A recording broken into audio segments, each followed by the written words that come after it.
कि बात करने का हंसी तौर तरीका सीखा,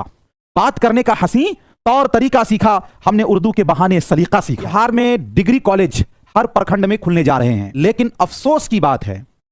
और सद अफसोस की बात यह है कि उन तमाम सब्जेक्ट में उर्दू सब्जेक्ट नहीं है।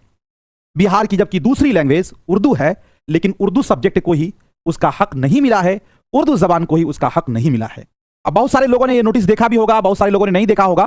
तो ये मैं आपको दिखाना चाहूंगा कि बिहार सरकार के उच्च शिक्षा विभाग के द्वारा ये आज निकला है, जिसमें लिखा हुआ है चिन्हित 208 प्रखंडों में स्थापित हो रहे डिग्री महाविद्यालयों में शैक्षणिक प्रशासनिक कार्यों के संचालन हेतु प्रति महाविद्यालय शिक्षक कोटि के 32 एवं शिक्षकेतर कोटि के 12 पदों के हिसाब से कुल 208 महाविद्यालयों के लिए शिक्षक श्रेणी के 208 गुना 32 6656, यानी कि ये टीचर होंगे 6656, और फिर कह रहे हैं कि शिक्षकेतर श्रेणी के 208 गुना 12 जो सरकार ये होंगे 2496 पद, अर्थात कुल 9152 पदों की सृजन की स्वीकृति प्रदान की जाती है। आप देखेंगे इसमें तो एक चीज ये कही गई है कि प्रति महाविद्यालय शिक्षक एवं शिक्षकेतर कर्मियों के पदों का सृजन निम्न तालिका के अनुसार किया जा रहा है, यानी जो डिग्री कॉलेज होंगे उसमें ये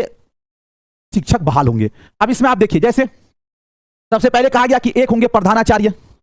यानी कि दूसरा होगा सहायक प्रधानाध्यापक। अब सहायक प्रधानाध्यापक में आप देखेंगे तो हिंदी में होंगे सहायक प्रधानाध्यापक जी, अंग्रेजी में होंगे जिसको सहायक टीचर भी कहते हैं, सहायक प्रधानाध्यापक अर्थशास्त्र इकोनॉमिक्स में होंगे जी, इतिहास होगा, मनोविज्ञान होगा, भूगोल होगा और राजनीति विज्ञान होगा, समाज कहते हैं शास्त्र है, गृह विज्ञान है यानी होम साइंस है, गणित है, भौतिकी है, रसायन शास्त्र है, वनस्पति विज्ञान है, प्राणी विज्ञान है, वाणिज्य है, पर्यावरण विज्ञान है यानी ईवीएस है। लेकिन ये 17 जी सीट है, लेकिन इसमें आप कहीं भी देखेंगे उर्दू का जिक्र तक नहीं है। बड़ी अफसोस की बात है कि बिहार की एक बड़ी आबादी